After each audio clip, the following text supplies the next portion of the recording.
Yo. Salut. Salut.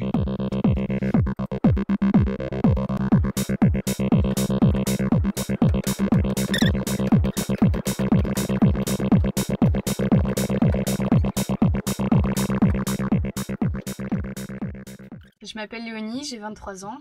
Je m'appelle Erwan, j'ai 27 ans. On est tous les deux souffleurs de verre et on est propriétaire d'un camion poids lourd qu'on a décidé d'aménager nous-mêmes donc et de faire homologuer en VASP camping-car dans le but d'y vivre à l'année à temps plein. Donc notre camion, c'est un Renault Mildium 180 TCI de 2003 qu'on a acheté avec 500 000 bornes, quelque chose comme ça. Ce qui n'est pas énorme pour un poids lourd non plus. Et c'est un camion frigorifique, donc il a une caisse Chéreau avec une très bonne isolation. Les parois elles font à peu près entre 6 cm 5 et 8 cm au plus épaisse, donc c'est déjà isolé. Notre camion il a un PTAC de 13 tonnes, un poids à vide de 8 tonnes, donc on a le droit à 5 tonnes d'aménagement. Donc on devrait s'en sortir de ce côté-là. Ouais. Il fait 8,58 m de long, dont la caisse qui fait 6,60 m de longueur. Intérieur. Vivre en camion, c'est quelque chose qui nous tentait déjà individuellement avant même qu'on se rende compte, on avait déjà eu cette idée. Et là, pendant le confinement, on s'est retrouvés tous les deux à la maison, on a commencé à en parler. Et on a trouvé que ça serait plutôt une bonne idée de quitter notre maison pour vivre à plein temps dans un camion. Changer un peu de mode de vie, quoi. Ouais. Non, pas que. C'est vite devenu une évidence pour nous qu'il nous fallait un gros camion, un poids lourd. On voulait pas vivre dans un petit van, un petit utilitaire ou quoi. On voulait vraiment avoir un gros volume, avoir une grosse pièce et avoir vraiment de l'espace pour vivre. C'est une idée qui s'est vite installée dans nos têtes puis qui est restée là. Et résultat, un peu tous les jours, on s'est mis à regarder des vidéos de personnes qui aménagent des camions, qui nous présentent leur van aménagé, le camion aménagé, etc. Et du coup, on a commencé à faire des plans, imaginer des intérieurs et tout. Puis résultat, ça s'est concrétisé assez vite, ce projet-là. Parce qu'en novembre 2020, donc, on a acheté le camion. Et en décembre 2020, on a passé le permis poids lourd. Donc on a eu le camion avant le permis, ça a été un petit peu d'organisation, mais ça s'est fait. Parce qu'on pensait pouvoir l'aménager, commencer l'aménagement avant d'avoir notre permis, comme ça on ne perdait pas trop de temps de ce côté-là. Puis il y a eu d'autres événements qui font que tout a été retardé et qu'on commence seulement l'aménagement maintenant. Bon, on va essayer de faire des petites vidéos comme ça, peut-être hebdomadaires, on ne sait pas encore le format qu'on va faire, ou peut-être centré sur des sujets, pour montrer l'avancement des travaux, et puis aussi parler un petit peu du VASP en soi. Ouais, de l'homologation, toutes les normes qui tournent autour. Ouais. Voilà, donc nous ça va faire 1 an qu'on se renseigne sur toutes les normes qu'il faut suivre pour pouvoir se faire homologuer son camion. Donc on va essayer aussi de montrer tout ça et d'expliquer un petit peu à notre sauce. Ouais, parce que les normes AFNOR pour l'homologation d'un véhicule, c'est un sacré pavé de presque 200 pages dans un charabia administratif qui est un peu compliqué. Donc après, c'est pas mal renseigné. Il y a aussi des articles où les normes sont aussi détaillées, donc on n'a pas juste fait ça nous tout seul. On est pas mal aidé aussi de David de la chaîne Carapace Aménagement qui lui a l'habitude d'aménager des camions poids lourds.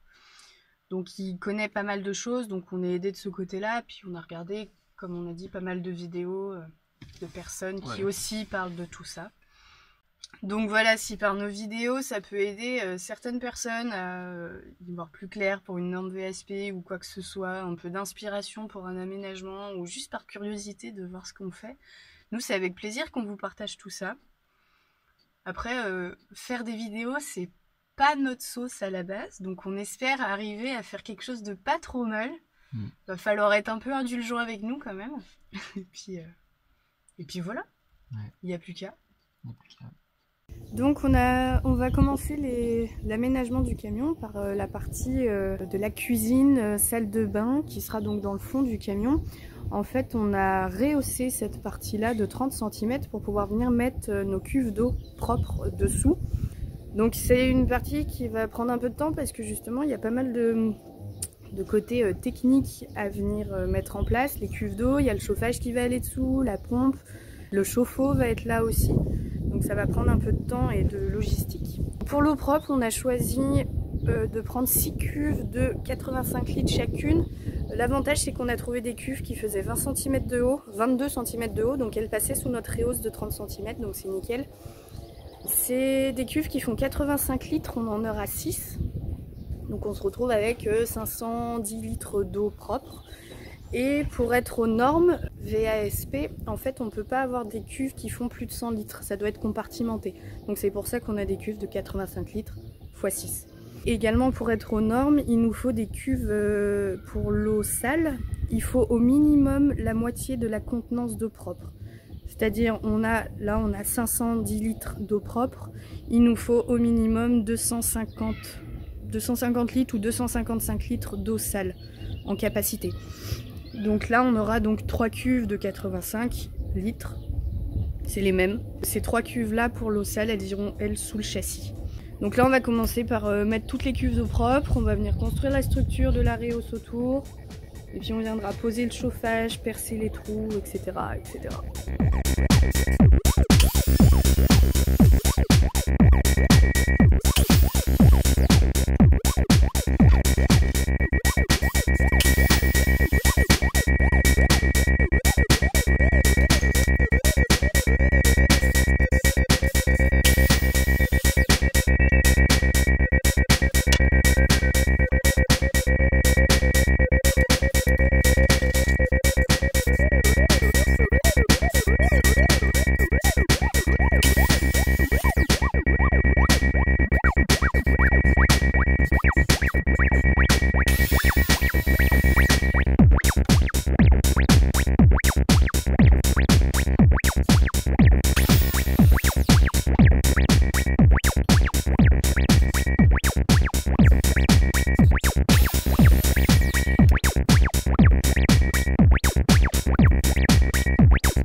Un travail qui va être constant, on va dire, un travail de tous les jours. Ça va être de venir poncer le châssis pour venir enlever toute la corrosion qui a commencé à s'installer un petit peu de partout, rien de grave pour le moment, mais il va falloir penser à y faire, quoi. Donc tous les jours on va s'y mettre, poncer une partie. Dès qu'on a poncé, on va mettre un destructeur de rouille et puis après ce sera une sous-couche anti-rouille et on repeindra par-dessus.